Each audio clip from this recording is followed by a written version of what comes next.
This podcast may contain discussions of graphic violence, unsettling themes, supernatural phenomena, and other topics that some listeners may find disturbing or triggering. Listener discretion is advised. This podcast is intended for entertainment purposes only. The opinions expressed are simply those of the individual hosts and do not represent the profession of psychology or constitute professional advice.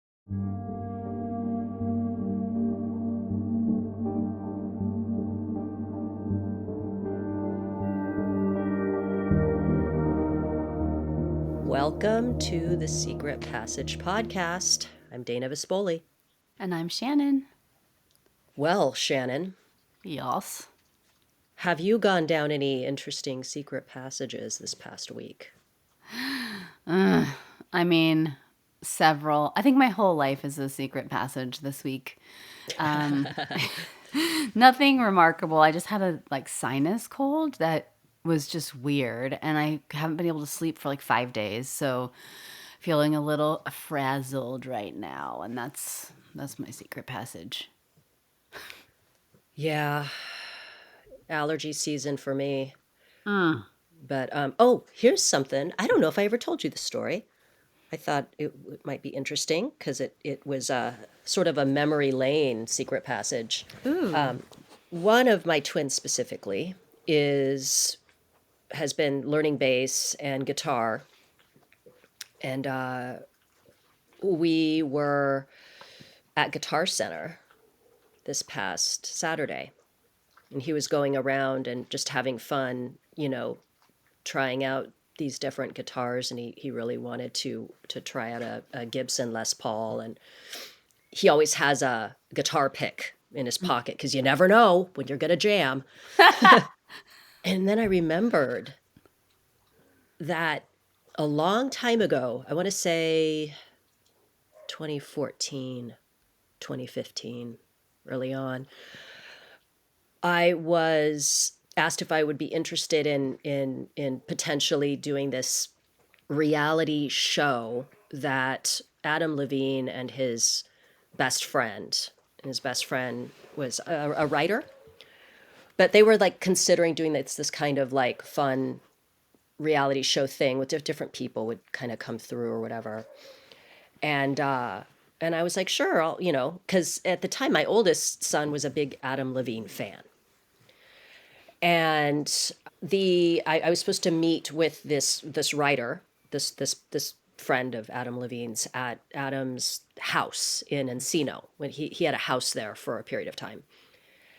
So I went there, and it was so weird. First of all, it was funny because I pull up, and it's in south of the boulevard. You'll kind of go up and see a lot of just gates, right? Mm-hmm. So it's a road, and there's gates at a high gate or whatever. And so I was like, well, I'm just gonna park out here. So I park on the street, and I walk up to the gate because I didn't know what the situation was like in there, right? Mm-hmm. And I push the little call button, and then the gate opens, and I start walking. Dude, I was walking for a long fucking time. Oh. It was this driveway. It was just kept going and going. I'm like, oh, this is so embarrassing. And I'm wearing kind of these little high-heeled boots because I want to look attractive, and I'm like, it's hot outside because it's LA. I'm going. And then I look in the distance, and I see this dude, there's a kind of a mini kind of golf thing. Uh-huh. And he waves, and that's Adam's friend Gene is his name. And he's like, oh yeah, let's go in. And so we go into this kitchen. The house is enormous. It's huge. And we're sitting at this kitchen table thing, just chatting. He's kind of giving me the rundown on what the show is and stuff. And Adam Levine was texting him little videos because Adam Levine was at a golf course playing. Mm-hmm. And I guess they were getting into golf for a period of time or whatever. Mm. And then I mentioned, oh, it's funny, my oldest son, who at the time was, in elementary school, I said he's a huge fan of Adam Levine, and Gene was like, oh, that's so cute. Oh my gosh, here, come here. And so I follow him, and we're walking down this really long hallway, and Gene looks at me and he's like, are you getting tired? Like, this house is so big. I'm getting tired. And he leads me upstairs into Adam Levine's bedroom. And at the time, Adam was dating. I don't think they were married yet. The supermodel Bahati Prinsloo. She was a Victoria's Secret model, and so I'm like looking around. I'm like, oh, this is crazy. And I look, and like there's this huge room. It's basically a closet, and like her stuff is in there. And then Gene goes over and he opens up a nightstand and he pulls out 2 guitar picks and he goes, "Give these to your Aw. kid." And he gave them to me. It has like Adam Levine's like signature name on it or whatever. And I was like, I will. And so we still have them. Aw. And my the twin that has been playing guitar, because Adam, my oldest son, is has a guitar also. He goes, I'm not gonna give. I'm not going to give him one of my guitar picks. So it was just funny. But that was just my little memory lane. I don't know if I ever told you that story, but No.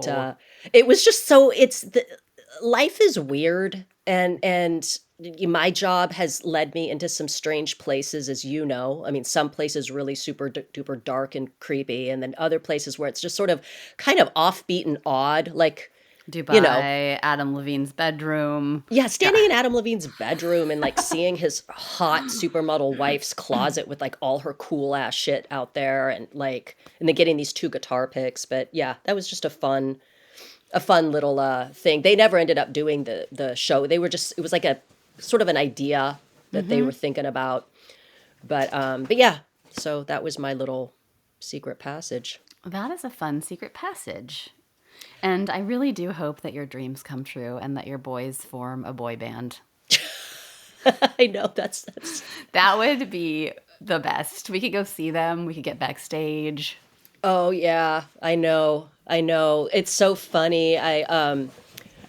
It's getting my oldest is so distracted because he's a senior in high school and he's got a ton of stuff going on, and the twins are always like, "Come on, jam with us, like play with us and stuff." So yeah, and I'm like, "Guys, this is my retirement plan. You gotta become stars. You gotta be famous. Put me in a fancy old folks home."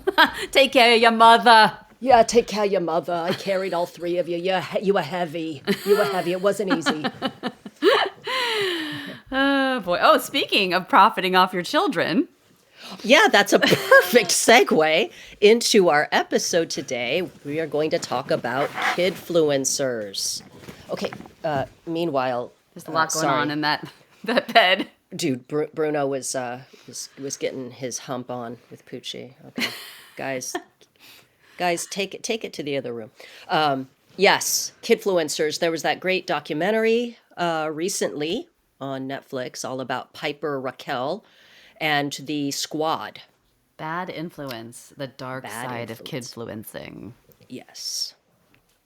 And what has been your experience, Shannon, especially as someone with that isn't a human parent. You're a dog parent, but you're with not being a human parent. What has been your experience with seeing these family vloggers and children all over all over social media? It's one of those, this happens a lot around highly contentious issues like circumcision and vaccination and media use. I'm like, thank God I'm not a parent who has to make these kinds of decisions. Yeah. It's hard. So my experience has been mixed. So I watched all the documentaries. So I watched the Dark Side of Kidfluencing, the Netflix documentary Bad Influence about Piper Raquel. Then I watched the Ruby Franke, Devil in the Family, the fall of Ruby Franke. And then I watched another Ruby Franke, the Momfluencers Double Life on Hulu. And then I watched Kidfluencers on on Apple TV. And I have mixed feelings. I know that people have very strong opinions on either side. Like some people say it's child abuse, period. And some people say it's not. And then, so I fall in the middle. I don't find it particularly disturbing. I think especially for digital natives, like it's here to stay, and we have to figure out, my whole thing is like we have to figure out a way to do it. and that's healthy, like, and help kids. Anyway, we'll get into it more, but my take is I don't find it totally disturbing, but I think that there's definitely a dark side, and that money is like a very, very powerful reinforcer, and it changes people's behavior in ways that can kind of spiral out of control. Money and fame. And so, yeah, I think like it's a recipe for disaster depending on who's using it and doing it. But it can be done well, I think, with a kid's, if a kid wants to be engaged in that kind of performing, although there's the big question of, like, can kids consent? And I'm sure we'll get into that too. But yeah, so I think I'm in the middle. Right. Yeah, yeah, that's the thing, right? Because also, children are now consumers of all kinds of media, from YouTube to TikTok to Instagram, Hmm. and all that. And so they're consuming a lot of the kid content, and Yeah. which is, Piper Raquel specifically, and her squad, were for primarily for kids their age, right? And so you've got kids that are seeing this content and they want to be a part of it. Like the analog version of that, isn't it like the Mickey Mouse Club? Like if you think about early versions of this, and Yes, kids but love it. kids love it. Yes, yes. But the Yeah. there was a bigger barrier to entry, because you had to be able to sing, you had to be able to dance, you had to be able to perform. Yeah. So you had to audition. You had to audition to be on, like, with the Mickey Mouse Club, or like the kids that are, on the show, like the Barney show that had kids, or, you know what I mean? Yeah, and they could like regulate it better, I guess, like on set. Right. There Yeah. were protections in place. So now if you've got a phone and Yeah. you have, you know, time and an account on any of these platforms, you too can become a star. That's Yeah. that's kind of the thought process, Yeah. you Yeah, and the know. reality, like, anybody can put their kid online. Right. Anybody can put their kid online, and then anybody can see their Yeah. their kid. So yeah, so this brings up one of the big issues with this the monetized social media sphere with children. It comes down to the protections for children, the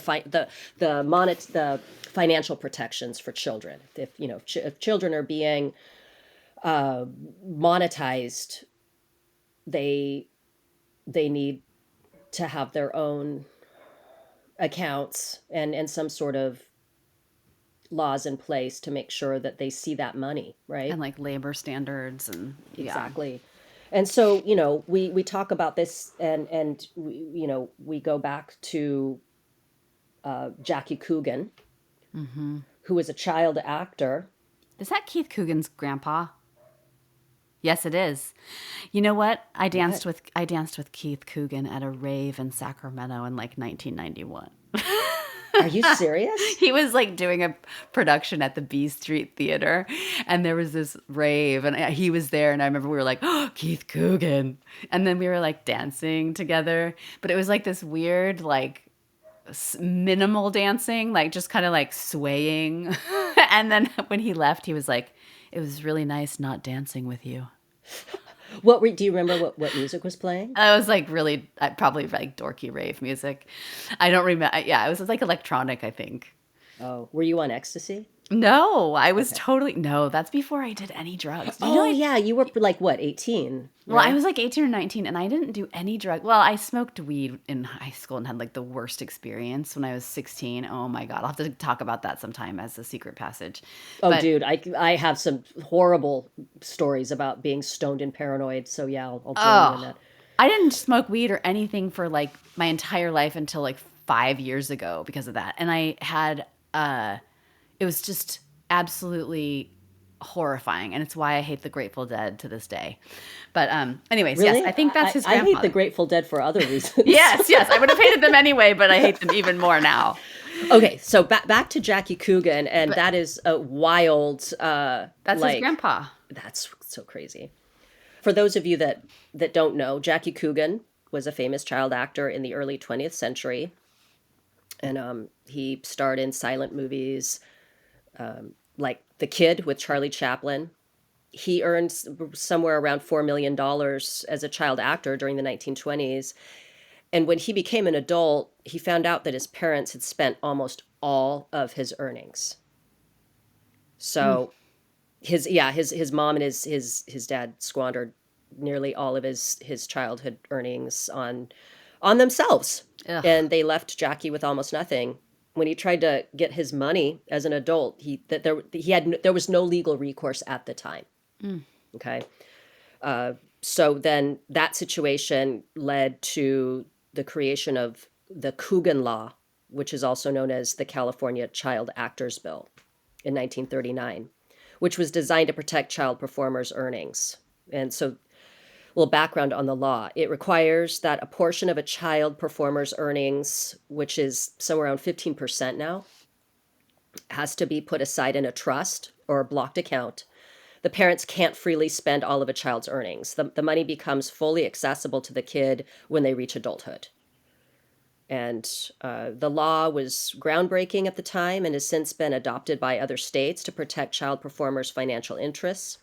Jackie Coogan himself became an advocate for children's rights in the entertainment industry.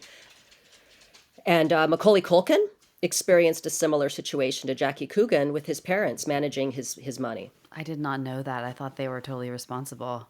They No, did? his father was reportedly controlling and mismanaging like most of Macaulay's earnings, which were Ugh. substantial, Yeah. like Home Alone and what's the Uncle Buck? I think he was in that. I mean, a lot of stuff, right? I loved Uncle Buck. Yeah, and that was during the late '80s and early '90s. And then by the time Macaulay was a teen, he became estranged from his parents and sued them for misappropriation of his earnings. In 1994, he won a pretty big legal battle that allowed him to gain control of his finances. He was awarded approximately 17 million, though a significant portion had already been spent by his parents. And yeah, Hmm. yeah, he talked about how his childhood was pretty much stolen from Wow. him by his parents' financial exploitation. But because of the Coogan Law, he was able to take legal action Yeah. against his parents. So that's That's great. and that's still a problem. Well, yeah, yeah. Well, it looks like so. I'm looking at my little notes here. So the other states that have Coogan laws are not all of them. No. Wow, not that many have these laws that protect kids. It probably has to do with where most of the sort of entertainment is. Like does Georgia have it? New York, Illinois, Louisiana, New Mexico. Washington has a proposed one. Okay.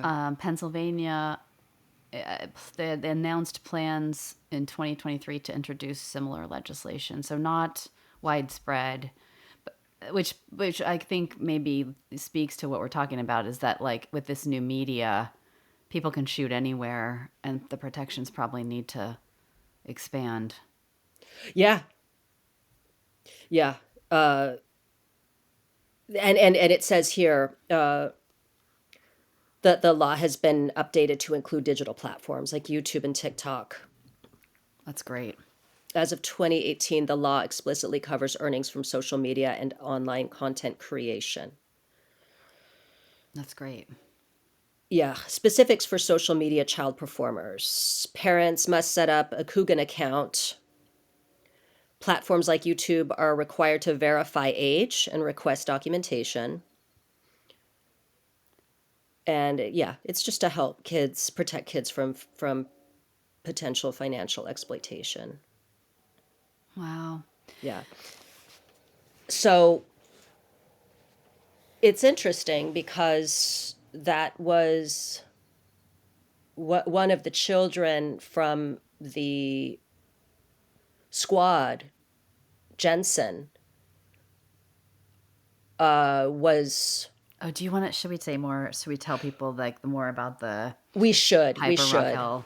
we Yeah, should. But I would, real quick, yeah, it's not just financial exploitation that is a concern for a lot of people. It's labor issues, which they, while they're working on the financial protection of child influencers, they don't have anything in place, and it's hard to regulate because so much content is filmed on the fly at home. There's no sound stage, there's no studio, there's no permitted location. yeah, and yeah. I mean, there's that, and like like the Federal Labor Standards Act doesn't cover entertainers, and it doesn't cover because of the Shirley Temple Act thing. It's an exemption, so kids are excluded. Kid performers are excluded because you can't like send a kid to work at like Trader Joe's, um, right? So they're protected, but they're not protected if they're entertainers. Well, there's by law, children can only work a certain number of hours. Like in Hollywood, Yeah, there yeah, yeah. there's restrictions, and then there has to be an on-set tutor. Yeah, so there's those kinds of so I think right, isn't the Shirley Temple Act the thing that it basically it excludes them from child labor protections, but then it leaves like regulation up to the state about labor. And then our state, California at least, has these labor things in place. Is that right? Is it?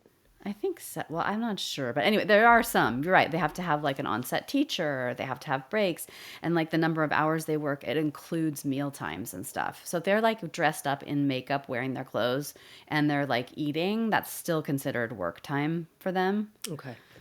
But yeah, but it's its own thing.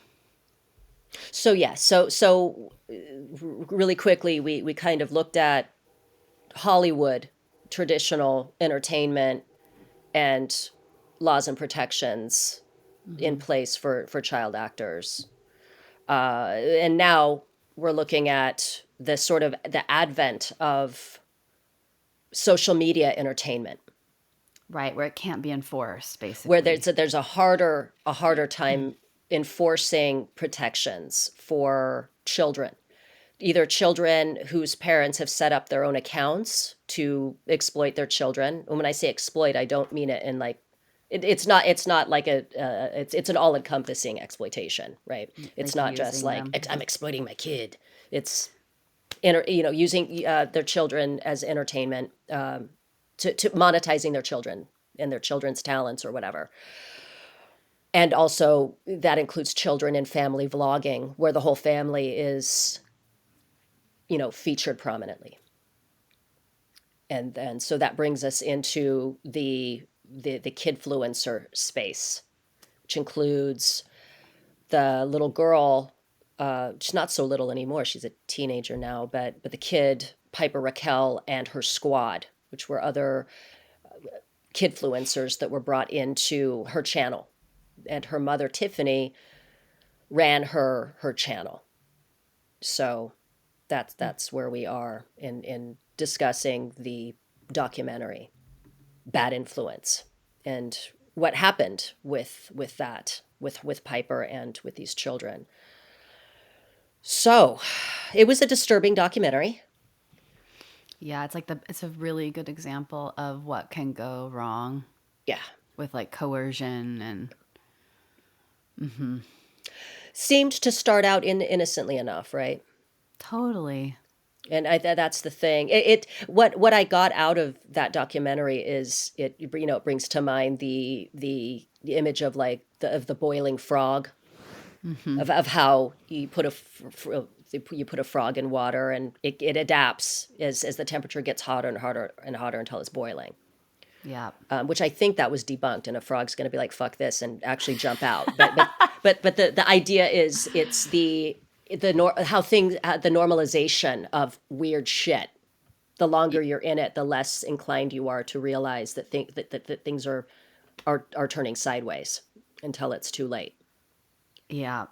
Which seems to be what happened with the parents of the other children that were brought in. So Tiffany was this kind of sinister force. She had Piper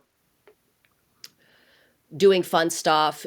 Piper got a huge following, and then from there, Tiffany saw how far she could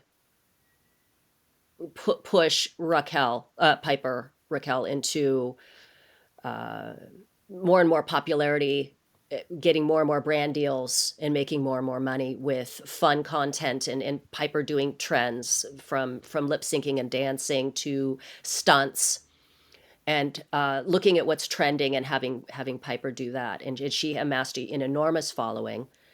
And Tiffany began to regulate more and more and more, and make more and more demands on Piper, and then saw the benefit of pulling in other children from other channels on social media to join Piper in this squad. Am I saying Yeah. that correctly? And then like the whole I guess the game of it, like the way to do it is to get these kids, get them on her show. They got their own popularity. They branched off into their own accounts, and then they cross promote each other. So it was just this like massive machine that they created, and Tiffany held all of the Tiffany's sidekick. Hunter? Hunter was sort of managing all their accounts, doing the SEO, really building them. They were making like $300,000 to $500,000 a month at one point on Piper Raquel's account. Oh, Yeah. So, but she had all the control because Hunter had all the control of their accounts.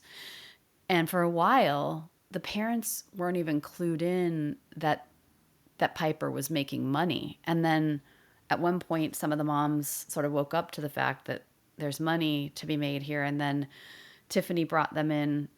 That's when their accounts started forming, and then they started making money through their kids.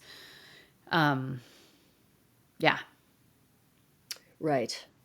And slowly but surely, these kids, including Piper, were being worked around the clock. And not, I wasn't clear on this. Maybe I missed it. Tell me, Shannon, if there was any clarification that completely went over my head in the show. Were they not doing school? Yeah, a lot of them were performers already in different capacities, auditioning and performing. And they were doing homeschool, but there wasn't a lot of school happening on their sets when they were working with Tiffany. So eventually, so it started out they were doing the videos, and then Tiffany moved into a house with Sophie's mom. So Sophie and her mom moved into this really nice LA Hills house with Hunter. I think Hunter lived there too, and Sophie's mom was the sweet one who ended up being so sad. And Sophie was kind of the one she met on the other show that she was on. I can't remember the That's name. right. Yeah. Yeah. And so yeah, they would spend like 16 hours a day filming, and there was no teacher on set. Okay. So, They were essentially, though, they were all in homeschooling, yeah. but still, when you're working 16 hours a day, you're not able to fulfill your requirements. Right. So, and then of course there's that blurring and that difficulty distinguishing between what is work and what is play. Yeah. So there was a lot of blurring that was hard for the kids to even pick up on, and their parents even to pick up on. Yeah, it was, yeah. My takeaway from that movie was that there was, Tiffany was kind of like a queen bee. She was controlling. She was a tyrant. She would, you know, kind of ruled the roost and decided everything for everyone. And every people seem to have a hard time saying no to her, and I think that's because she let them know what would happen if they did. And people just avoided saying no to her, and it just escalated. And then if you did say no to her, she would, you'd have a falling out and your kid would be out. So she kind of kept everybody in line through that kind of intimidation, which was really really And this interesting. is where it was tricky for me with this. And you and I talked about this a little bit, which is the responsibility of the parents in this Yeah. and not recognizing how their kids were being used by Tiffany and allowing it to happen. Now, a lot of them said, well, we weren't allowed to, for lack of a better word, be on set. I Yeah. know there was no formal set. The house was essentially a shoot house, right? It was used to house everybody, but also to be able to film content in. Yeah, and if a parent wanted in and wanted to see and be part of it, she would sometimes let them come to the house, but they would have to go into this back house and they would never be able to like have access to their kid while they were in while they were shooting. So they didn't have eyes on the situation, and I don't know how good the kids were at reporting back, but I mean, it reminded me so much of high school and just sort of how one person through bullying and intimidation can control a whole group of people. It was just like very culty. And because people are so averse, I mean, punishment, she just doled out punishment. You know, with her talking her pug. No, Oh, Frank. yeah. Should we explain? If you haven't Oh seen the my gosh. documentary. I know. I shouldn't laugh about this because you could see Tiffany's way to bully the kids would be to have her pug, Frank, and she would dress Frank up in these different outfits. And then you'd see the kid like looking disappointed or like tired or something. And she's got Frank going up to the kid and she's like moving his paw and she's like, "You, what do you think you're doing?" Like the way that she'd make him like insult the kids. But it's like, "Oh, I'm not doing it. Oh It's God. Frank." You know what it reminded me of? Mr. Garrison from South Park. Oh yeah, yeah, yeah.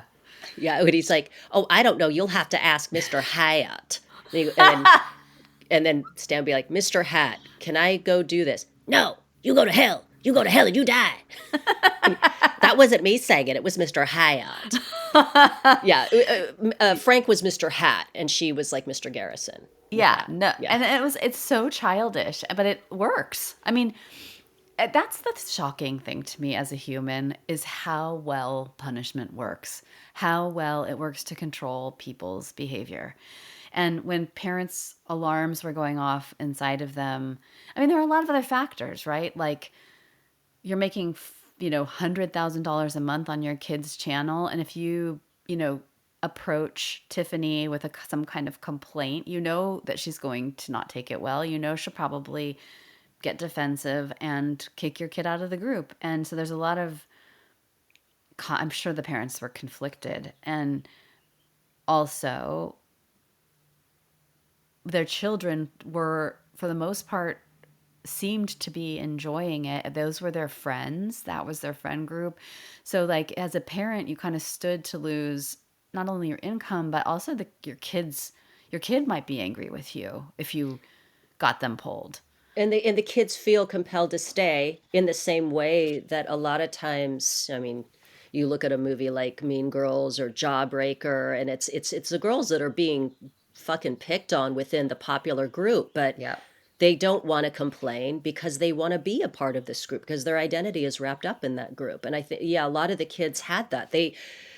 They were suffering Mm-hmm. but quiet about it. So it's not always, it wasn't clear. Well, no, it was. I mean, that the moms were saying that they didn't know. And they found out about some of the sexual abuse, in fact, that started to happen after the fact. Yeah, this is why this documentary is the perfect thing to watch if you're concerned about these issues and you kind of want to understand like what advocates are saying about what needs to happen to protect kids because it shows you everything. It shows like all the things impinging on them psychologically from like the tyrannical like leader of the group who's working you too hard to like your status in the group being threatened if you complain to your image being out there for everyone to see, like all the psychological stuff that bears down on kids and families when you participate in this stuff. We haven't gotten to it yet, but there's the part you just started talking about, the sexual abuse part, which gets really disgusting and awful. But it's the Yeah. perfect thing to like when you're trying to think about every single issue, this lays it out so bare, like the harms that can come from this kind of thing. Anyway, that's my little plug for the movie. Yeah, it is the kind of slow rolling out of Tiffany's manipulation with Yeah. regard to, it starts out, I'm not even going to say innocently enough because it's, oh, this is trending.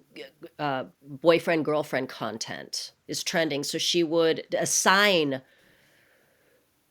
boyfriends and girlfriends within the squad Oh and yeah. create this story of a relationship and then insist that these kids kiss on camera. Oh yeah. Crush content. That Crush was like, content, that's what it was. Yeah. So, you've got these kids that are early teens, and, it's so confusing because it's like, well, okay, well, you guys are boyfriend and girlfriend. Well, that means something when you're 13, 14 years old, 12, yeah, 13, 14 years old. yeah.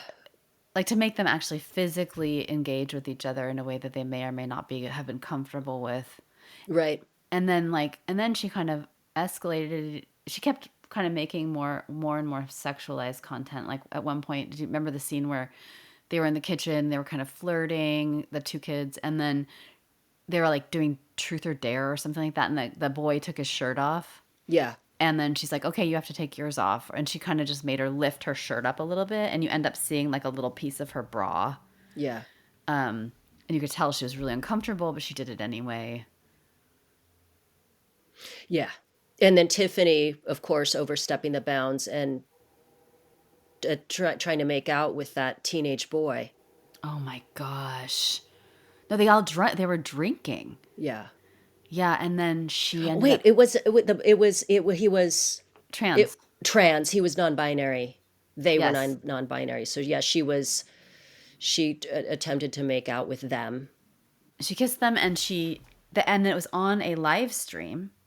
And then people started responding on the live stream. And then Negatively. yes, and it all disappeared. Like somehow they got it wiped off the internet. And that's what that person, the trans kid, I can't remember their name, was like, I'm dealing with a person that can wipe this off the internet. Like, what else can they do? And that, I think, is something that can be extended to the moms. A lot of these moms face a lot of criticism about not acting swiftly, not seeing everything clearly. And that is when someone has the power to wipe shit off the internet and also take away your money. It's a scary thing, and it's a valid fear Yeah. to give the moms the benefit of the doubt in this. It's easy to say, well, I would have just swept in and we'd figure it out later, but my child's this, that, and the other is top priority. And I get that. And I think that's admirable when someone can do that. But we don't know what their situations were like at home, what their finances were like, and also just the implications of being not just being wiped off the internet, but also being vilified and doxxed. That can destroy you, you know? Oh, yeah. No, she got totally vengeful and took the kids that eventually ended up standing up to her, took them down and Yeah. got them completely destroyed them on. It's just like high school.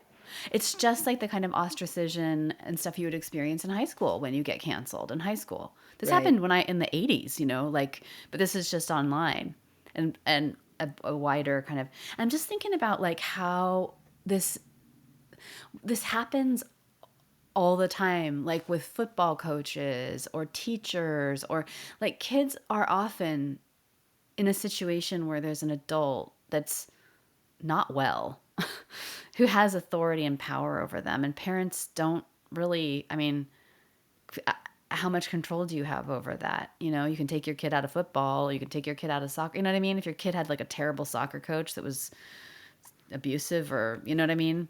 You hear about it all the time. And so it's like very, in some ways, this is just like this kind of disturbing human behavior we see when you have somebody who's like not well, who's a tyrant, who's leading a, but the stakes were just so much higher and so public. And That's the thing. It reminds me of there was that case in a small town. I don't know if it was Texas, where a girl was groomed by a teacher that was, I want to say he was a football coach. And she entered into this relationship with him, and then it just got very scary. And she wanted out. Her parents found out about it, and they pressed charges. And the entire town turned against her. yeah, The entire town turned against her. They were, there was graffiti all over the house. They were blaming her for this stuff. I think she had to leave town, and that's one small town, and that's one coach, right. You can one move. person. You can, I Yeah, mean, if you she can, can move. She could change her name, but this is a situation where you've amassed millions of fans. And you've got this woman in power who could effectively, like at the best possible outcome is that she wipes you off the internet. The worst possible outcome is that you become targeted, and then yeah, your life is in danger. So you just don't know. There's a lot that can happen, and she made it clear what she was capable of. So yeah. I'm less inclined to blame the moms for sticking around as long as they did, or the kids even for not disclosing everything that was happening. Yeah, and you know, aside, if you take out, I don't know, I go back and forth on this. Like, it's the Wild West with this stuff, Yeah. and people lean. I mean, this is the thing. This is my lesson in life. I need to learn how to say no, and there are lots of reasons. Sometimes, you know, but I think as a parent, if the sexual abuse part didn't happen, it's just, you know, I'm like, okay, they had to work a lot. You know what I mean?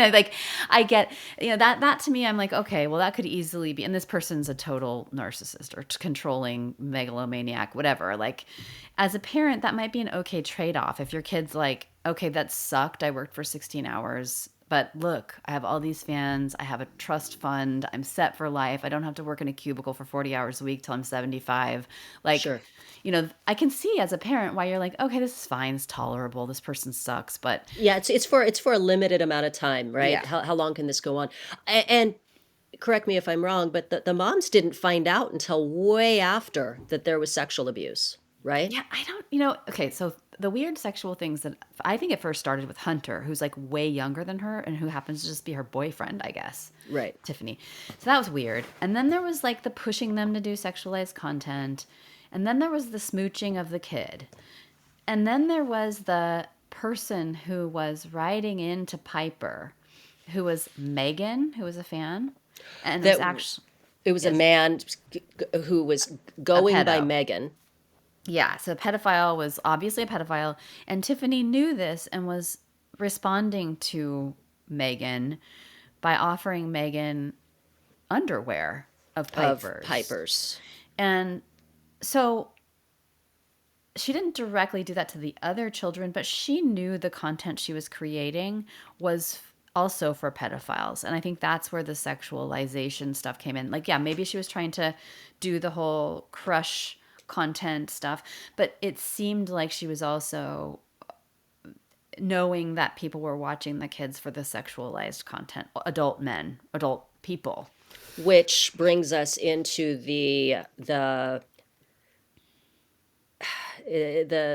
version of OnlyFans, Oh yes, brand army, is that what it is? Brand Army. Yeah. which was child creators, but the subscribers had to be 18 plus. Yeah, maybe it's time to talk about that aspect of this. Like there's the labor stuff, there's the whatever, but then there's the like we're making this content and those people have access to it. Right. And so often we see the feigning of ignorance. Well, what? I'm not doing anything. It's that my daughter's not naked. She's in a bikini. So what? Lots of little girls are in bikinis. So what if these subscribers want to pay extra money for custom content of my daughter in the bikinis that they're buying her? Okay, well, let's talk about what kind of grown ass adult is Ugh. paying for custom content of a little girl in a bathing suit. Yeah, so apparently now Brand Army is not allowing new child accounts, but I guess the existing child accounts still exist. And there are people on Brand Army. Kidfluencers, the Apple documentary is really good. And there's a person on there that's done a lot of research, and she said that she has seen accounts on there where it's obvious that the parents that own the child's account on Brand Army understand. It's like OnlyFans. It's like, oh, pay for $40 more and you can have a 5-minute phone conversation, and pay $50 and you can have more photos. And so they know that they're likely selling. Probably, this is an assumption, but that they know that who their audience is. Right, right. And they're just this barely, like, they're just playing within the constraints of the law, Yeah. but this is what they can get, and so this is what they can get within that, but it doesn't make it okay. So there's my question for you. Okay, so this is the big question for me. Okay. And we've talked about this. Like, where do you stand on like some people would just say because pedophiles can get to this content, as a parent, you should only minimally post your children online unless you have a very like safety controls on your account, a non-public account, or you have an account where it's just people you're close to. But you know what? Doesn't everybody have a pedo in the family? No, I don't know, but that probably somewhere Yeah. in the line.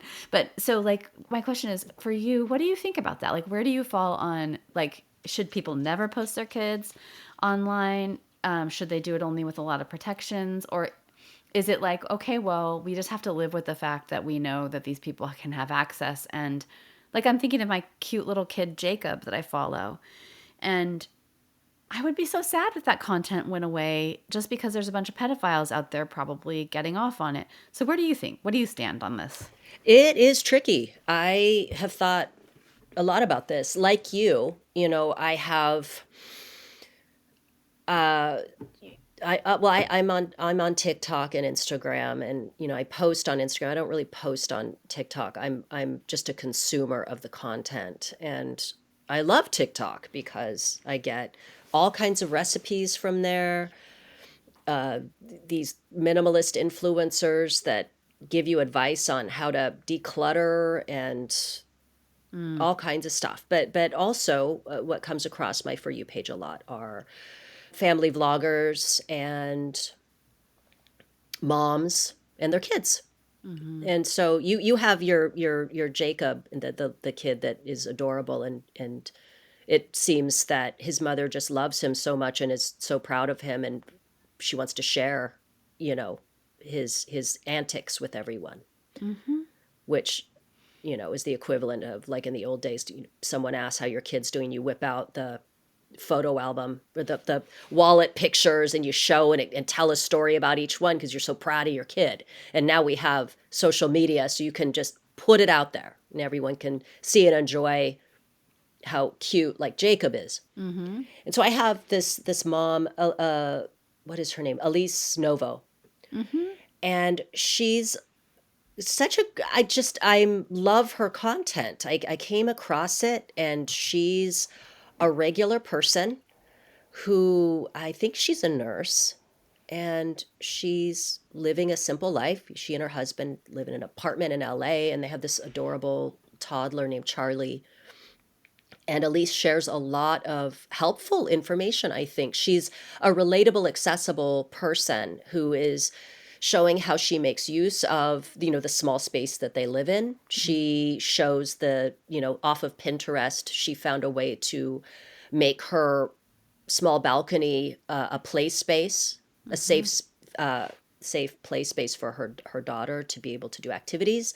She's dealing with gestational diabetes, so she has to be careful, and she explains what she eats in a day, how she manages it. She's pregnant with their second child, and she talks about, like, hey, this is what I eat in a day. Hey, this is what I do when I'm really, really, really tired and need to take a rest on the couch. These are the activities, this activity table that I put together for my daughter. This is all helpful information for other women or moms in that situation. And Charlie's so sweet and she's so cute, and she clearly has loving parents. And seeing her, the mom saying, "Hey, Charlie, if you want to watch TV, can you put your toys away?" And then Charlie's like, "Okay," and she starts putting her toys away, and she's toddling around, and she's super cute, but it's also helpful, right? It's You're seeing this, you're like, "Oh, my toddler. That's a great way for me to get my toddler to be motivated to start picking up early," and all this kind of stuff. Like so useful. It's useful. Charlie is cute. I think Yeah. that most of the consumers of Elisa's content are people that are moms or parents or whatever, or even me, where I'm just like, oh, I miss my kid's toddler years. Look at Charlie. She's adorable. And it's not geared for perverts. It's not made for weirdos. Yeah. I don't know if weirdos are watching it and being creepy about Charlie. Charlie's not undressed. She's in, regular clothes. She's never shown in any kind of a way that could be interpreted as weird or creepy. There's probably some pedo's fantasy though, And like then yeah, and then that's the thing. So do you keep your kid locked in a room because, man, you take right. them out in the world, and there are terrible people. I mean, we know statistically speaking Well, that teachers, Boy Scout leaders, like yeah. pedophiles will find a way to be near children. Yeah. And pedos, from what I understand too, I think there was a psychologist that was describing that pedophiles, like when she would deal with them in prison, were incredibly polite, gracious, conscientious. That's how they come across. Ideal members of society, you would think, right? Because the way that they relate to others is in this very friendly, congenial way, because they have to be that way if they're going to be around kids. Right. So you're not going to take your kid to the beach? Are you not going to take your kid to the public pool? Are you not going to let your kid do cheerleading or dancing or gymnastics or any of those things where they wear a leotard? It's like, yeah, it's like, Now, I know that an argument could be made. Well, that's day-to-day life. That's how many people are you going to come across in a day? 100, people maybe, if right. on a busy day. Yeah. But on the internet, it's millions upon millions. Now, do those millions of people have access to your child? We can't control what people think and what way they do in their own homes. So it really is, I absolutely see the argument for just keeping your kids off the internet. Yeah. But I also understand, like in the case of Elise Novo, or one of my favorite, I love her, Lindsay Arnold Cusick. I love her content. She's just so great. She's such a happy, sunny, cheerful person. She's got these two daughters that are super adorable. And I know that I've seen comments on her page where people are advising her against showing her kids. They're like, why do you put Sage in a two-piece bathing Aw. suit? Why are you doing that? That's weird. All the other little girls are in one pieces. Why are you doing that? It's like, because Ugh. Lindsay's not thinking that everybody is I think that most of these moms too are completely innocent. It's Lindsay wears two-piece bathing suits, so probably Sage is like, well, I want a two-piece. That's what mommy wears. So what are you going to do? Oh, Not put her yeah. in a two-piece? I So wanted a two-piece when I was a little kid. Oh, our little bodies when we were kids. Oh my God. Little pot belly with a two-piece. yeah, Um, exactly. exactly. I So that's the thing. But then I came across an account a long time ago. I remember before you and we were just in the beginning stages of considering doing a podcast, so 2022. And I came across this account on TikTok for a little girl called Ren Eleanor. And there's been it's made the news. The issues with her and her mother have made the news. But at the time, just prior to that, uh, I followed her account because I'm a mom, and Ren is a cute kid. She's an adorable kid, and so it was just fun kind of content where, and again, the account was just her name, and she was 95% of the content. Occasionally, you'd see her mom in there, and Ren was a toddler who it would be like, here's everything that Ren ate at the state fair. And so then you'd see Ren with a corn dog, with a corn cob, ice cream, all these different things. And then, Ren's outfit of the day, different things, Ren saying cute stuff. And I just thought she was cute, and I followed because it was just the content was, again, I was nostalgic for when my kids were that age. And then I noticed that she had over 17 million followers. And I thought that was weird. well, you showed me her content, and I was like, huh. Because some content, like Jacob, I'm Yeah, biased because he's my well, favorite child. Jacob says clever, funny stuff, He's so right? innocent and so kind and so wise for a little boy. And like their family's so wholesome. They're Irish. I mean, they're just adorable. But yeah, so with her content, though, it was like not well lit, not well produced, kind of mundane, right? Yeah, yeah. She Yeah. would she would do some stuff. She was also in the where like I want to say, was she in like the Dakotas, somewhere in the Dakotas, like somewhere Mm-hmm. rural-ish. Mm-hmm. And so you'd see her like bundled up for snow, or in these different things. So it was just, there was something that was very seasonal about her content as well, and she was doing trends.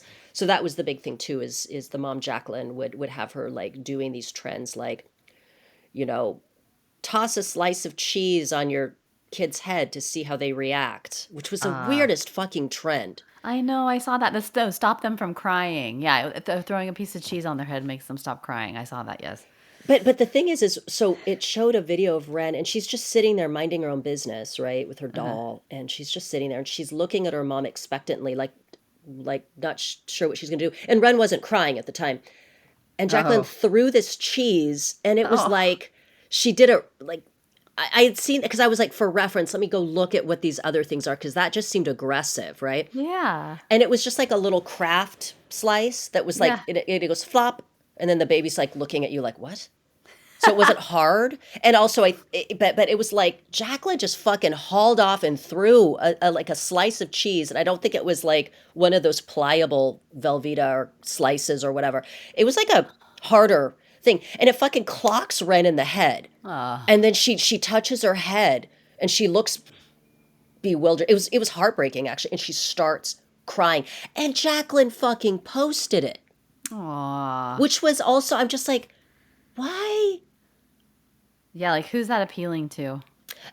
Yeah, it was really weird. And then I started looking, and looking into it more, and people were like, "Dude, look at the number of saves on the content." And there were certain videos that got more saves than others, and it was Ren with a hot dog in her mouth. Mm-hmm. Ren in the bathtub, like wearing a bathing suit, but in the bathtub. And then just odd, inappropriate things that Jacqueline would post, like where Ren is going through some of Jacqueline's stuff, and she has like a tampon, and she's holding it, and then she goes and she like pushes it on her crotch. Like she's wearing pants, but she's pushing it on her crotch. That got saves. But also, why are you why is it everything? Why are you posting everything? And then the accusations started to come in, which was Jacqueline knows exactly what she's doing. Because at first people would write comments in and say, hey, you need to be careful, dude. Look at the saves on this video. What adult is saving these videos of Ren I love putting how it's things in her like, mouth? I love how it's like kind of like a backhand, like it's a bit of a diss. It's like, Yeah. no, not this many people could think this is that cute. You know what I But mean? it's also like, even if you think it's cute, like I Yeah, I saved. wouldn't save it. Yeah, like there's certain ones where I get it. Like for example, I saved the video of Elise Novo's video when she says, "Hey Charlie, you want to watch TV?" And Charlie's like, "Okay." And she's like, "Clean up your room." "Okay." And then she goes and she's cleaning up her room. Aw, It's the whole thing is cute and funny, right? yeah, And I saved it to send to you because I'm like, this is an example of what I don't want to see this content go away. It's yes. it's useful, it's cute. The joke or the humor in it being how Charlie is the CEO of okay, right? Because she keeps saying okay, Aw, okay, okay. And you get it. I can see moms saving that to show their friends, but why do you need to save a video of Ren eating a hot dog yeah. or in the bathtub or pretending to shove a tampon in her crotch, Ooh, that right? happened. That happened. Oh, it got saves.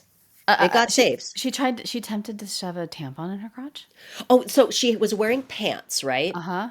And if I recall correctly, Jacqueline was handing Ren different things to see if Ren sort of like knew how to use them. And so one was a covered razor. And Ren goes, and here's the thing, Ren goes and she starts shaving her crotch because she's obviously seen her mother do it. Now Oh my. that's whatever. But it's also Uh-huh. like, why are you sharing that with over 17 million people that Ren knows that her mom shaves her crotch? But also she's pushing an object near her crotch, I right? know. And God, then it's her so mom hands her a tampon and Ren goes, up my butt.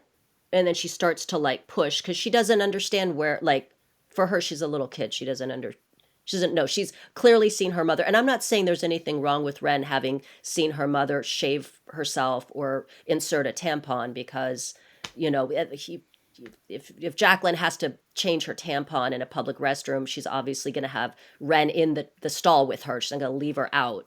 So Ren has seen some shit, right?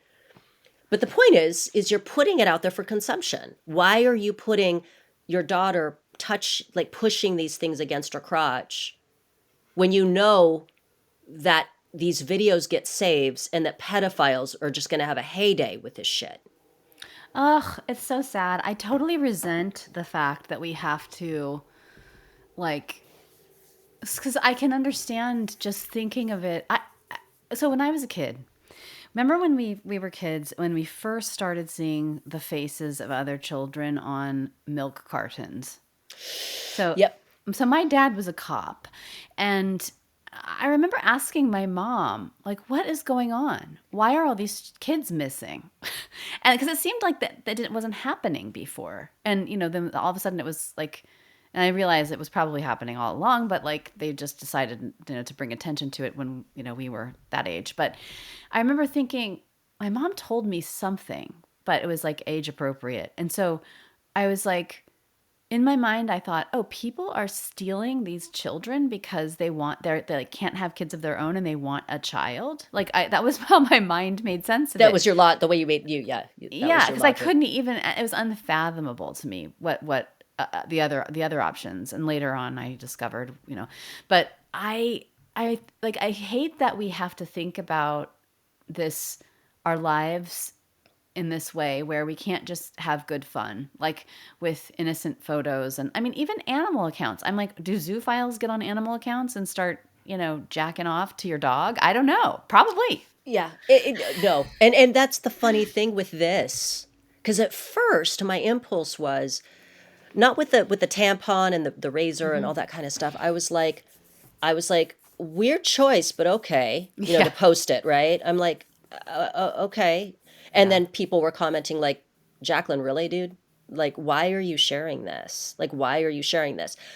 Yeah. And then the accusations really started to pour in about like, you have got to fucking stop posting, and especially the thumbnails, right? The Yeah. thumbnails, the choices she would make for her thumbnails, like a picture of Ren rolling back on the floor with her legs up in the air and her skirt hiked up a little Oh bit. Like no. these certain types of things. And I'm like, this can't be intentional. This Hmm. can't be intentional, right? And then the other content that and again the saves, really creepy men posting like heart eyes, Oof. like, like it's a male account and he's got heart eyes, Wow. posting weird comments about Ren, you know, and the comments from like mothers and things like that saying, dude, you've got to fucking get Ren off the internet. This is bad. But even, and I thought, could it be? And this is me, Right. like, cynical as fuck, sex industry person, having gone through my own trauma as a child and be sexualized at a really early age. And I'm going, no way, really? I can't believe it. I'm also in my 50s. And so some things come to me a little bit more slowly as far as what people can do with images, how they can doctor images for their own kind Yeah. of enjoyment and things like that, which became clearer to me as as this started to actually make the news. People Mm-hmm. freaking out, calling CPS on Jacqueline, and Jacqueline eventually. So all that to say, Ren's account is no longer available on TikTok or Instagram, but there are accounts of Ren all over the place because Okay, her that's image is, when you're on the internet, it is forever. It is forever. And there are fucking creepy fan accounts oh, dedicated to Ren Eleanor right now on Instagram. yes. So they can also, like, yeah, I mean, they can use your kid's image for anything, right? Mm-hmm. And create dummy accounts Yep. that they can claim. Like this one mother in Kidfluencers found her kid's photograph on another account and tried to report it. So this is the other part of it, like the platform's responsibility. Yeah. So tried to report it, they wouldn't take it down, and the person who owned the account that was her actual child's account, saying it was arguing with her about the kid being their kid. And she was like, this is my child, he's like right here in the room with me. And but yeah, so I mean, and then she saw her kid on this fake adoption site. Jeez. Yeah, so like, I mean, there are real dangers. There are some really sick people out there, but I think back to Ren Eleanor, like the piece about, is it, so there's the platform piece. Like, was she off those platforms because the platform took her off, or was she off the platforms because she finally got off? TikTok finally kicked her off Okay. because of the reaction. And then I'm not sure with Instagram if she went private with it. Some folks, so the ideal scenario would be that Jacqueline's like, "Oh shit, my bad." Yeah. Right. Um, I was being naive. yeah, but the other thought is that Ren amassed enough fans to make Jacqueline just deal personally with them and provide them with any kind of content they need. That's like the dark cynical thought. We Wow, don't know. yeah. We don't know where she is. We don't know what she's doing or anything. But my hope is that she's safe and that Jacqueline just was like, fuck it, because they were making a lot of money with they had a lot of brand deals, and Jacqueline was a single mom. Yep. The father's not in the picture because he left, I think, when Jacqueline was pregnant with Ren, which sucks. Yeah. But I understand even from a certain perspective that Ren being popular on social media, being cute, all this stuff, they were able to get brand deals, monetize stuff, that it meant that Jacqueline could essentially be a stay-at-home mom with Ren. But then you've got Ren is the breadwinner now, and she's Yeah. a baby, and she doesn't know, you know. Yeah, here's a few comments. So of course, like I said, the Ren story made news. There were a lot of people weighing in on it, and there's this one blog called Mamma Mia, and then Here's a little thing, okay? If you're a parent that spends any amount of time online, it's more than likely the algorithm sends you content from parenting creators. So it's also more than likely you've heard the name Ren Eleanor. In a TikTok account run by her mom, Jacqueline Paul, the 4-year-old girl has gained a following to the tune of 17 million people, making theirs one of the largest creator accounts on the platform. Single mom Jacqueline has been regularly posting videos since Ren was a newborn, including daily life updates and outfit content. And it goes on to describe essentially what we covered now. But here's a comment on the article in the situation.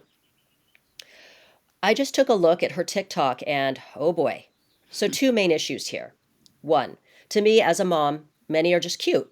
Just not sure that the 17 million are all moms like me and rather some pervs. Two, the child has no idea that millions of people are seeing her in every possible situation, sleeping, eating, jumping. She doesn't know yet. Mm-hmm. Imagine if you now realize everything you did as a kid is shared on some web page for everybody to see. How would you feel? I would be angry and embarrassed. Consent is not just for sex, it applies here too. If she cannot consent, then let it be. So that's one person. Mm-hmm. Then another person says, a conversation that needs to happen now on quote unquote sharenting. As a mother and professional in child therapy, I deeply resonate with the concerns. We often navigate this digital age without fully grasping the potential impact on our children. The very ones who, eager for recognition, might not yet understand the implications of their online presence. The absence of specific laws, like a hypothetical Coogan law for safeguarding children's earnings, which exists now, or ensuring their psychological well being, leaves a gaping void in protecting their interests. Yeah. Starting them young on social media trains them to seek external approval, often overshadowing their ability to voice personal desires or distress. This lack of legal and communal framework fails to address the profound effects on their developing minds and the unforeseen consequences of online exposure. The potential of bullying and the long term emotional and psychological ramifications are crucial as well when kids start schooling. It's a delicate balance, and advocacy for listening to and genuinely considering our children's perspectives is a call to action for all of us. Significant changes are necessary, extending beyond just parental perspectives and social norms. For sure. They must encompass actions taken by lawmakers and us, the adults guiding the next generation. And Yeah. then someone else says, and this is the last thing, why have we gotten to the space where children are on social media, period? Remember when to even have a Facebook, you needed a college account? With all the technology we have, social media engineers should enable a feature where they can detect age, and if small child or teen is shown on social media, their whole image is just a blur or blob. Profiting off of children should be illegal. Instagram, TikTok wasn't created for us to share our kids with the entire internet. Well, it was created to do whatever. I don't know about that. Um, I mean, let's be honest. A lot of these platforms are making a shit ton of money because of children being on there. Oh, and they get So more, the sexier the kids are, and the more likes they get, the more companies are motivated to leave the content up. It's yeah, like, um, but Instagram, I heard is stopping paid content of children. yeah, that's right.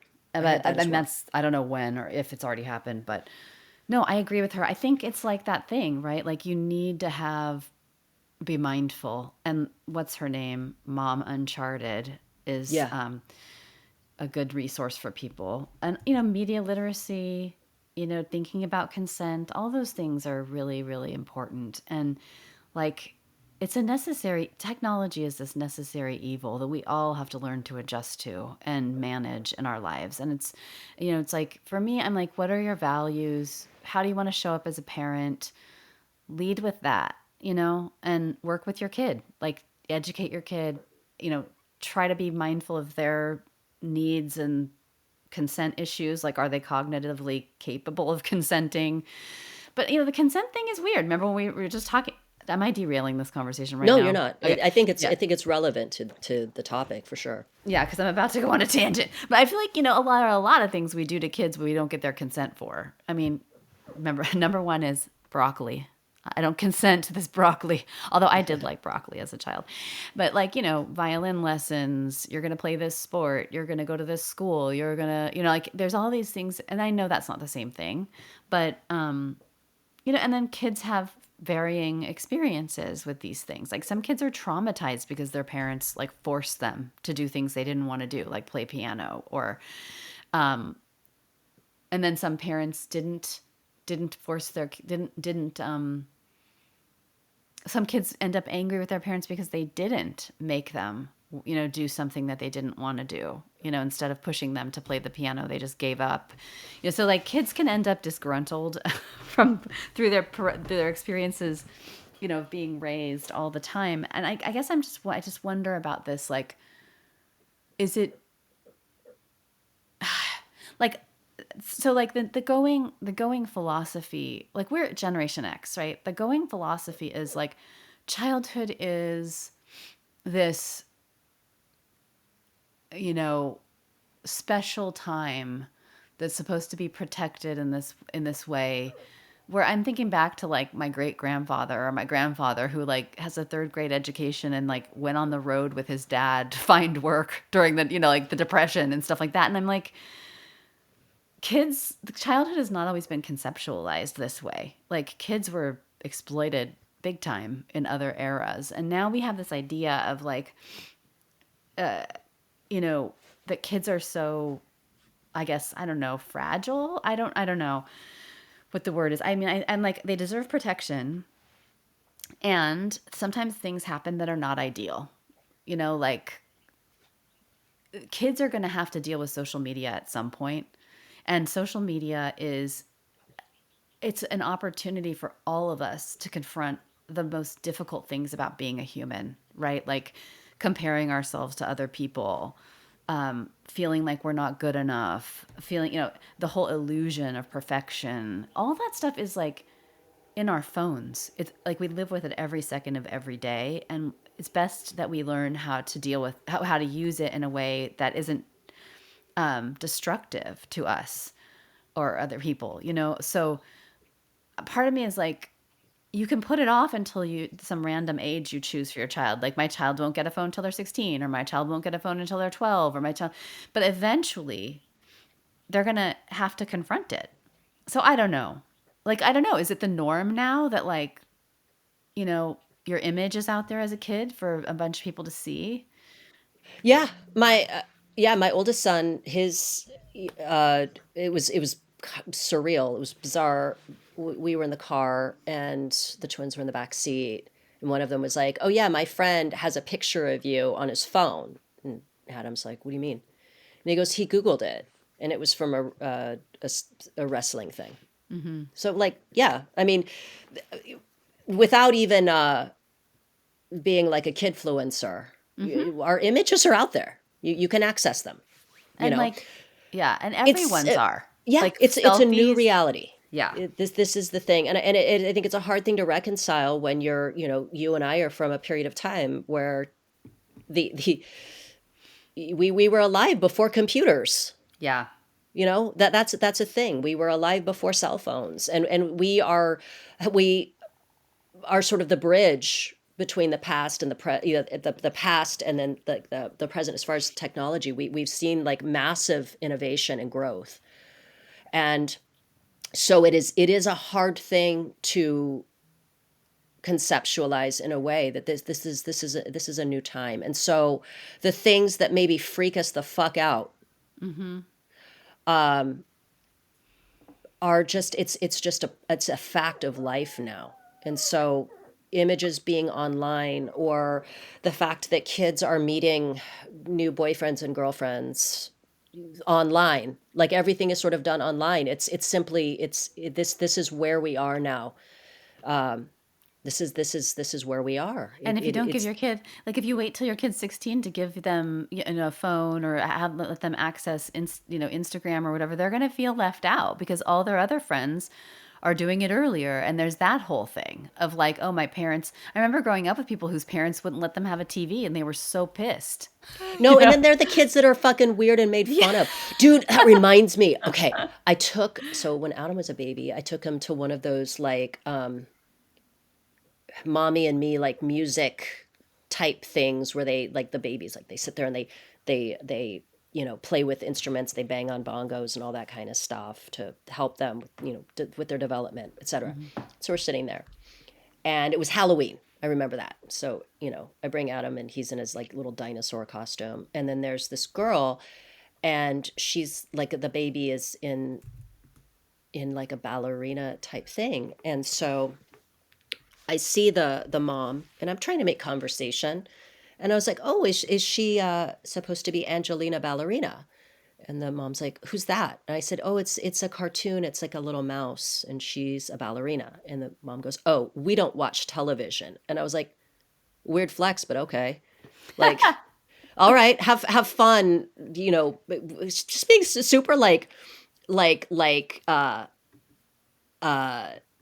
yeah, like uptight. Like, I'm just like, good for you, I guess. But it was weird. It was very snotty. Yeah. And that's the thing. It's like when parents are flexing like, "Oh, well, my child doesn't do this. We don't do that." And I'm like, "Okay, have fun with your kid being a pariah at school."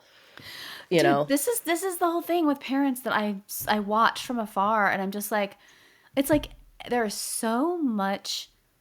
I was listening to a podcast yesterday about this subject, and I could just hear the passion and the sort of intensity in these people's voices about their convictions about not letting your kid have social media until they're a certain age. And they were just like chomping at the bit to like, say their part. And I just thought, every single decision you have to make that's like a really big decision about your kids, there's so much judgment and criticism of other parents and the choices they make. Like, right? Like, Yeah. oh, is your screen babysitting your kid? I'm like, ew. I think it's so like gross. And it's like, just, you know what? Do what aligns with your values and try to be smart about it and try to protect your kid.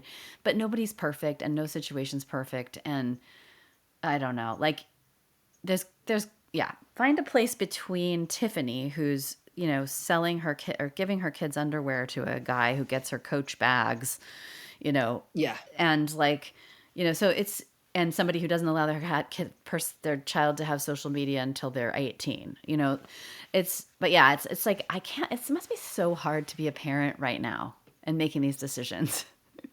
Yeah, there's no guidebook. I mean, Yeah. well, there are like, there's certain types of things. Like one of the best books ever was how to hug your porcupine with Ah, like, and it shows like a porcupine teenage boy, with prickles and stuff, and you that's like my want to hug them. favorite metaphor for human relationships, the porcupine's dilemma. Yeah. Yeah. It was really helpful. I read that book in a Barnes and Noble. Actually, I didn't buy it. I just sat there and I read it. Um, when my oldest was dealing with puberty and all that kind of stuff. I mean, yeah, there's definitely resources out there, and it's, we fuck up all the time. I mean, every fucking day. I'm praying. I always pray when I pray each morning. I say, please help me to be the mother that my children need, the partner that my significant other needs, and the friend that people need, because I don't always know. And Of course not. the podcast co-host that Shannon needs. Yeah, exactly. Well, no, I always pray for you and You Tim. are. Yeah. Yay. Yeah, I always do. I'm always like, please help Tim and Shannon to, for you guys to be good. Like, I mean, not just your relationship, but just in general. Like, I pray all the time. Yes. But it's hard, and I don't want to pick on any parents out there that don't want television. There's Right. plenty of families that don't use anything, social media or television or anything, and they're doing just fine. I didn't Yeah. mean to. It was more the mom just acting like a fucking asshole. I'm like, No, I'm that's trying the to connect thing. with you. No, that's the thing. It's like that's the thing is like I'm better than you because I made these decisions. And yeah, that's what I don't like. I'm like, just keep your side of the street clean and shut up, please. But I also love the effort to say, be aware of this. Like these are the Yeah, dangers and this is like the potential fallout because people don't always think about that. What it might be like for their kids and where their kids are at cognitively or developmentally. Wait, I know we're getting close to the end. We have to talk about Ruby Franke for a bit oh because, shit, yes well, we do. only because I made a post on Instagram and now, But She's an example of like the family vlogging situation where it's the entire family is the product, I guess. and Ruby Franke was an interesting example of her mission was not just financially driven. Her mission, so Ruby Franke was a Mormon, and they in the church they do missionary work, and part of family vlogging in that community was also about spreading the word of the wholesomeness of your family and your values, and spreading their religion and their ideology. And so that was also driving her. And then she just got ensnared in this thing, just to be brief, with a very charismatic therapist. And things went south, and she ended up being arrested and jailed for child abuse. But just another example of a person like Tiffany who, you know, engaged in this activity for lots of reasons. We don't know for sure. We haven't heard from them themselves of what was actually like, what was the reinforcing thing about it for them, but fame, money, spreading the word. Fame and money, it seems Yeah. like, and power. Yeah. And power. And then, and then their kids would protest. I mean, that her kids protested. That was the difference. I think the difference between Tiffany's crew and Ruby Franke's kids is that the kids did protest with Ruby, and she shut them down and forced them to comply. I didn't hear many protests from the kids in Piper's group. One parent did, and then they were out. Maybe that's why. But anyway. Also, the content that there was, it was more of a slippery slope, I think, with Tiffany, with the kids, because first of all, they were active social media users, Yeah. and they were doing more kid content. Like Yeah. everything was done in the spirit of fun, or the illusion was that this is all fun. They would do fun stunts, Yeah. whereas with Ruby, it was I'm like the iron hand in this family, and you will do as I say, and this is what you're going to do. It was like day-to-day content for them, where they're just trying to live their lives, and everything was content versus stunts, fun games, all that kind of thing. Yes. And then she transitioned. Ruby kind of, it became about parenting, right? She became sort of the tough love parent. And that was what her content kind of started to reflect. So yeah, you're right. It was different content. It was like, this is how I do my family. Also, it was like with Ruby, you really see. I mean, I'm sure there's with Tiffany, you could make the argument that she's just like massive personality disorder. Yeah. Ruby was there was something going on. Yes. There was like some kind of fanaticism, kind of like, Authoritarian. yeah, because there were some things that she was posting where I'm like, yo, you'd have to be nuts to not see how this is not going to be received well. The thing about her daughter not getting lunch at school because she forgot to bring her lunch, and so the teacher had given the daughter food, and then Ruby got pissed about it Ah. and Oh was God. like, no, she's got to learn that if she doesn't remember to bring her food, that she doesn't eat. And it's like, dude, it's a little fucking kid going an entire day without food, you know. And she started to see some pushback, I believe, from that. But like, I just feel like rather than recognizing or even thinking, "Oh shit, this isn't going to look good," she doubled down, right? Well, yeah. What happened? Well, the one thing that happened was her son, the Chad, the cute one that everybody loved. He's like the heartthrob. Right. So he got in trouble for something. I forget what it was, but she made him sleep in the basement, and he had a choice of sleeping on the couch or on a beanbag, and he slept on a beanbag for 7 months or 7 weeks. Got to be No, it seven was months. months. It Yeah, was almost a year, right? and then he let it slip on one of their family um, videos, and she said, "I don't think our viewers know about that," and she kind of laughed as though it was this innocent thing, like, Oh, me. Oh, me and my Right. parenting. And everybody was just appalled. The thing that was so bizarre about her situation is that that was unfolding on in real time with her getting more and more fanatical and people commenting and saying, we need to report this. Right. And and it was all she didn't have second thoughts about putting it online. As she kind of got more and more in the clutches of Jody, Hildebrand. Hildebrand. Oh God, listeners. We don't have enough time. We don't have enough time to tell you all about this story, but it's worth watching the documentary because, in a way, I think both of these cases kind of center around how easily influenced we are as people by I don't know, personality disordered people. I mean, it's like a very culty. Both Tiffany and the Jody and Ruby. Ruby show. Yeah. They're just examples of how a person can control other people with punishment and selective rewarding. Also, I wanted to ask you: do you think that they were having an affair? Yes. I know. I was like, I think they were bumping donuts. No, there was definitely a heavy sexual component, and that's the thing is what's so interesting with Ruby is, she was this fanatical authoritarian force within her family, even over her husband, and then Jody comes along, and then Jody takes over, Right. and then Ruby sort of gets into the clutches of Jody, Yeah. And poor and Kevin. My God, Kevin.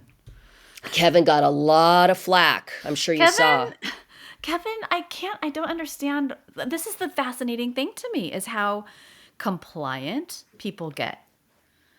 Like how you just sort of, it took so much. You could see him waking up. He basically had a deprogramming session with his neighbors. Did you remember the part where they take him in for like 6 hours after he finds out the kids were being abused, and they have a 6 hour conversation with him, and he slowly realizes that he's been under the thumb of these people for years.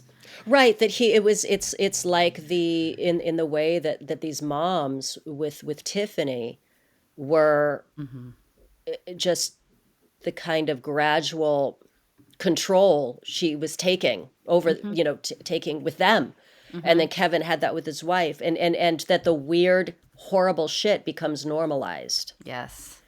And so that's the thing. And what's so fascinating, again, going back to like this, it's not just the kidfluencer thing. It's the internet in general, social media. Like it's just a crazy thing. And I think other Gen Xers will feel this.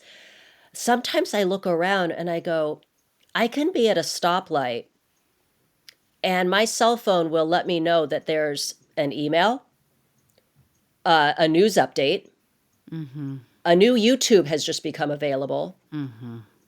A new, like your phone will let you know, and you if you let it, you are just bombarded with media constantly. And so things that used to be kind of hidden back when we would have like the 6 o'clock news, or you'd have to like wait for the newspaper to be delivered or whatever. We are seeing it. So things like just how seductive and weird like cults can be. You don't Yeah. even realize it where a cult can occur, like Tiffany's cult of the squad. It's not just, Jim Jones, Well, our right? political It's parties are culty. political part, I mean, if you fucking think A, about how yes. culty the extremes are on, Absolutely. yeah. Absolutely. Where it's everywhere, this influence Oh, that people you're have. you're making me think of that. Remember the mimetic tribes thing that was going around once? I gotta find that. What is There, it?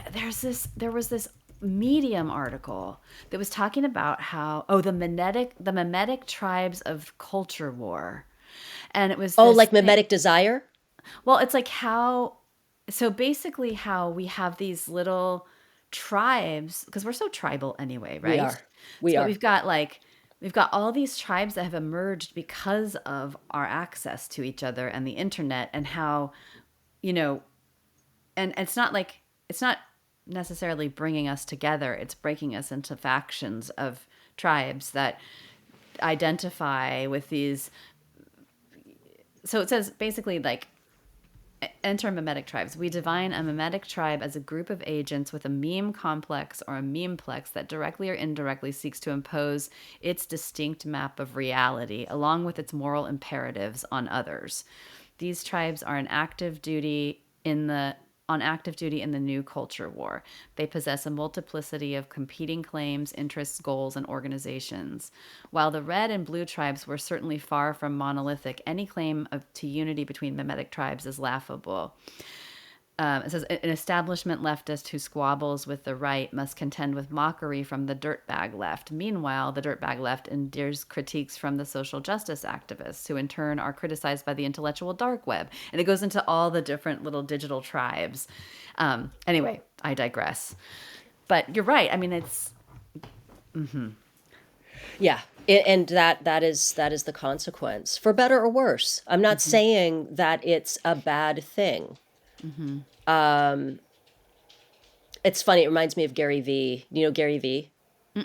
Gary V. He's like my partner is a huge Gary V fan. Gary V is like a Jersey dude who he's kind of I guess you would say, like a Tony Robbins type.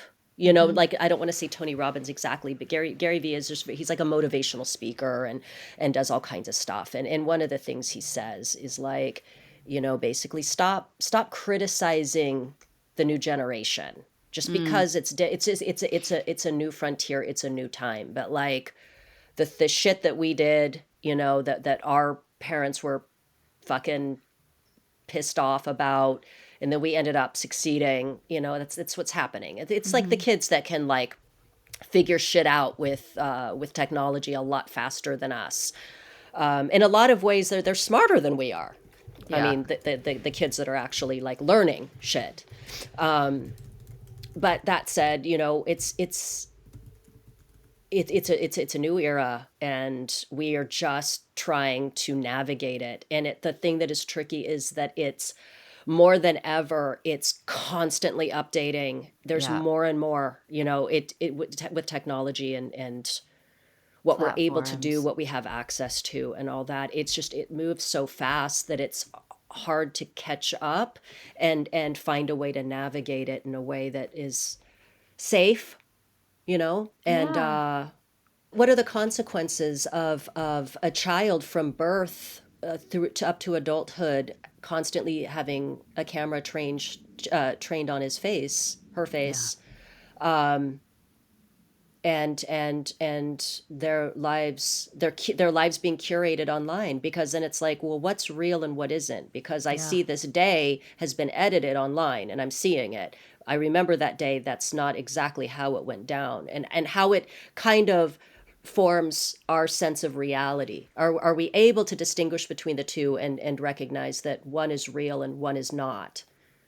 You yeah. know what I And mean?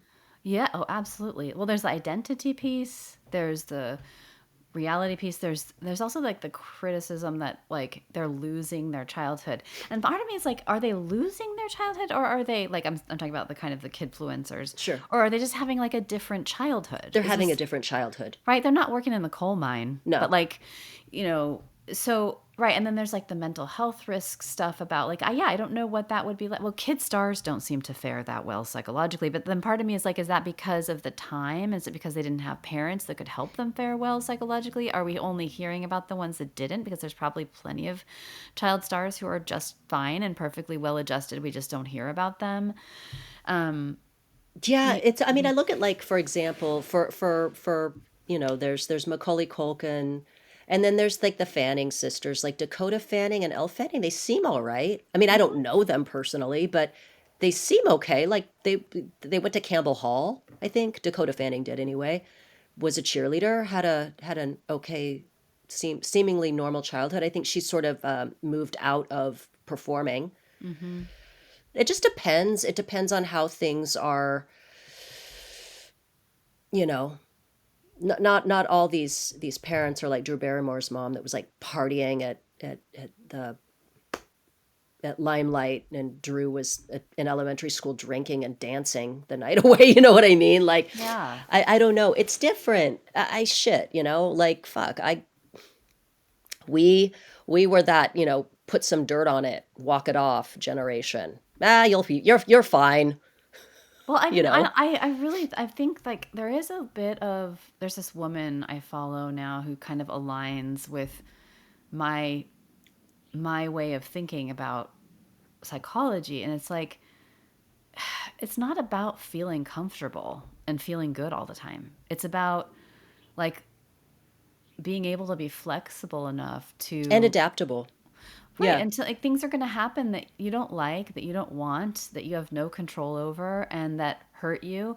And it's about how you move through that and learn to, you know, like I tell people all the time, I'm not, my job isn't to make you feel better. My job is to help you get better at feeling and being better able to work with your thoughts and feelings and what happens inside of you and outside of you. And we don't have a lot of control over very much in our lives. And there is a fundamental kind of unease, I think, with being a human. You know, there's just a sort of fundamental insecurity because we don't have a lot of control. And better to get good at handling hard things than to try to protect yourself from every hard thing. It's impossible, but Exactly. yeah, and I think we kind of are in this weird territory where we're a little finicky. We're a little bit like, oh no, I want to be comfortable. And like, you know, we've got all this stuff that rocks our little minds. Like our phones rock us to the core, you know, like the FOMO, the like constant pinging, the dopamine stuff we confront every day when we pick it up, the comparison stuff we confront every day when we pick it up. It's dark. You know, like it's not easy to have our brains and to have this technology. And I think we could be a little nicer to parents about And I will say, along with that, if there's one thing that has increased right along with technology is access to mental health resources, yeah. open dialogues about mental health. It's there's never been a better time to be able to speak openly and honestly and be vulnerable. And to get good information, like, you know, that there we can just, we'd have to go to the library. I don't know where we would get this information in our when we were kids, you know, but you can go online as a parent and you can get really good information about how to talk to your kids about media and Yeah, and their feelings and thoughts. And so yeah, it's like there's, it's like a necessary, it's a good, it brings a lot of good into our lives, and it also is very, it makes things really complex and challenging. it is. It does. It does.